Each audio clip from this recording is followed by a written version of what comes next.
আফগানিস্তানকে পাকিস্তানের হুঁশিয়ারি, যুদ্ধবিরতি বজায় রাখতে সন্ত্রাসীদের লাগাম টানতে হবে। আফগানিস্তান ও পাকিস্তানের মধ্যে যে যুদ্ধবিরতি হলো তা কি আসলেই শান্তি আনবে, নাকি এর আড়ালে লুকিয়ে আছে অন্য কোনো ভয়ানক খেলা? ক্ষমতার মঞ্চে নতুন মেরুকরণের এই সময়ে সীমান্তে সন্ত্রাসীদের লাগাম টানতে ইসলামাবাদ যে হুঁশিয়ারি দিয়েছে তার নেপথ্যে কি কোনো সাম্রাজ্যবাদী শক্তির কৌশল কাজ করছে? প্রতিরক্ষামন্ত্রী খাজা আসিফ বলছেন, আফগান ভূমি থেকে পাকিস্তানে কোনো হামলা হলে তা চুক্তি ভঙ্গ বলে গণ্য হবে। অথচ আফগান তালিবান বরাবরই এই অভিযোগ অস্বীকার করে আসছে। স্মরণকালের ভয়াবহ সংঘাতের পর এই চুক্তি হলেও পাকিস্তান বারবার তেহরিক ই তালেবান পাকিস্তান টিটিপি এর হামলার অভিযোগ আনছে। ইসলামাবাদের বক্তব্য, টিটিপি আফগান তালেবানের মৌন সমর্থন পাচ্ছে।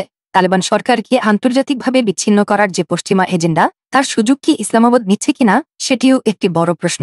একটি মুসলিম রাষ্ট্রের বিরুদ্ধে অন্য একটি মুসলিম রাষ্ট্রের এই আক্রমণাত্মক অবস্থান আসলে মার্কিন সাম্রাজ্যবাদের ভূরাজনৈতিক খেলারই অংশ, যা উপমহাদেশের স্থিতিশীলতা নষ্ট করতে চায়। তালেবান যদি তাদের মাটিতে সন্ত্রাসীদের নিয়ন্ত্রণ করতে ব্যর্থ হয়, তবে কি এর ফলস্বরূপ পাকিস্তান আবারও আফগানিস্তানে বিমান হামলা চালাবে?